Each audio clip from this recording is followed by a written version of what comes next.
Hi, hello friends, welcome to Athalia Tamil. இன்றைக்கி நம்ம வீடியோவில் பிகினர்ஸ்க்கான டிப்ஸ் தான் பார்க்க போகிறோம்.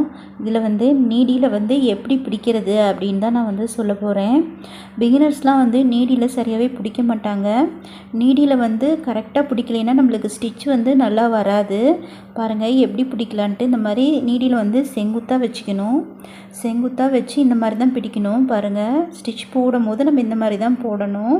அதாவது நம்ம பெருவிரல் பாருங்கள், ஒரு பக்கம் நீடிலுக்கு இந்த பக்கம் இருக்குது, மீதி 4 விரல் பாருங்கள் நான் எப்படி பிடிச்சிருக்கேன்னு வரிசையாக இந்த மாதிரி தான் இருக்கும். இந்த மாதிரி வரிசையாக 4 விரலை நீங்கள் இப்படி பிடிச்சிக்கோங்க. பிடிச்சிட்டு அந்த பெருவிரலில் இப்படி ரொட்டேட் பண்ணணும். இந்த மாதிரி ரொட்டேட் பண்ணி எடுக்கணும். இந்த மாதிரி நீங்கள் கையில் பிடிச்சி பாருங்கள். இந்த மாதிரி தான் நீங்கள் நீடியில் ஹேண்டில் பண்ணணும். இந்த மாதிரி பேனா பிடிக்கிற மாதிரி இந்த மாதிரிலாம் பிடிச்சி போடக்கூடாது. இப்படி போட்டிங்க அப்படின்னா உங்களுக்கு ஸ்டிச்சஸ் நல்லா வராது. பாருங்கள், இந்த மாதிரி 2 விரலில் பிடிக்கக்கூடாது. பாருங்கள், இந்த மாதிரி தான் நீங்கள் பிடிக்கணும். 90 டிகிரியில் நீங்கள் பிடிக்கணும். பாருங்கள், இந்த மாதிரி நேராக செங்குத்தாக வச்சு பிடிச்சி பழகுங்க. அப்புறம் இன்னொரு முக்கியமான விஷயம், இங்கே பாருங்கள், நான் போடும் போது நீடியில் எந்த பக்கம் சாய்ச்சி போடுறேன் பாருங்கள். இந்த மாதிரி சாய்ச்சி விட்டும் போடக்கூடாது. பாருங்கள், நான் மேலேருந்து கீழே போட்டு வரேன். ஆனால் மேல் சைடாக நான் நீடியில் சாய்ச்சி போடுறேன். அந்த மாதிரி போடக்கூடாது. பிகினர்ஸ்லாம் அந்த மிஸ்டேக் தான் நிறைய பண்ணுறீங்க.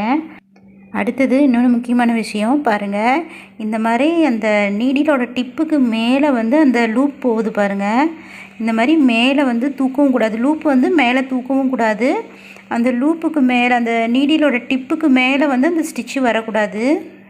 பாருங்கள், ஸ்டிச்சை தூக்கி நம்ம மேலே தூக்கிவிட்டு இந்த மாதிரி போடும் போது பாருங்கள், அடியில் நம்மளுக்கு எப்படி வருதுன்னு. இந்த செயினோட ஷேப்பே நம்மளுக்கு வராது. கிளாத்தை வெளியில் எடுத்ததும் நம்ம எல்லாம் துணியில் சுருங்கின மாதிரி ஆயிரும். பாருங்கள், இந்த மாதிரி தான் வரும். அந்த மாதிரி போடாதீங்க.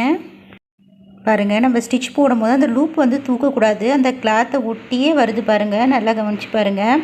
அடுத்தது இன்னொன்று தப்பு என்ன பிகினர்ஸ் பண்ணுறீங்க அப்படின்னா, இப்படி நீங்கள் போட்டுட்ருக்கும் போது பாருங்கள், இந்த நீடிலோட இந்த இடத்துல அந்த லூப் வந்துடும். மேலே நீங்கள் போடுற மாதிரி இருக்கும்.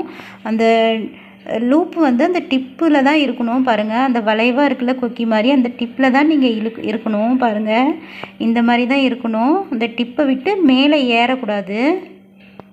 அந்த லூப் ஏறினுச்சு அப்படின்னாவே உங்களுக்கு ஸ்டிச் நல்லா வராது. சுருக்கமாக வரும். இதெல்லாம் பிகினர்ஸ் இதெல்லாம் பண்ணுற மிஸ்டேக்கு. இதெல்லாம் ஆரம்பத்துலேயே நீங்கள் திருத்திக்கிட்டு போடுங்க. பாருங்கள், இந்த மாதிரி தூக்கிட்டு இழுத்தும் போடக்கூடாது. இப்படி ஒரு ஸ்டிச்சுக்கும் நீங்கள் இழுத்து போடக்கூடாது. பாருங்கள், இந்த மாதிரி போடாதீங்க. அப்படி இழுக்கும் போது அந்த லூப் பாருங்கள், அந்த நீடிலுக்கு மேலே எவ்வளோ தூரம் வருது பாருங்கள். இந்த மாதிரி இழுக்கக்கூடாது. லோடிங்க்கு தான் நம்ம இந்த மாதிரி இழுத்து போடுவோம். நீங்கள் செயின் ஸ்டிச் போடும்போது இந்த மாதிரி இழுத்து போடக்கூடாது. பாருங்கள், இந்த மாதிரி நீங்கள் போடுற செயின் இந்த கிளாத்தை ஒட்டியே வரணும். கொஞ்சம் கூட மேலே தூக்கக்கூடாது. லூப்பும் மேலே தூக்கக்கூடாது. நீங்கள் நீடில்கிட்ட மேலேயும் வரக்கூடாது. இந்த இடத்துல வரக்கூடாது அந்த லூப்பு. பாருங்கள், அந்த டிப்பை ஒட்டியே நீங்கள் போடணும். அதுவும் நீங்கள் முக்கியமாக கவனித்து போடணும்.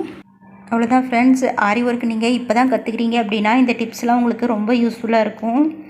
இன்னும் இந்த மாதிரி நிறைய வீடியோஸ் பார்க்கணுன்னா மறக்காமல் சப்ஸ்கிரைப் பண்ணி வச்சுக்கோங்க. தேங்க்ஸ் ஃபார் வாட்சிங்.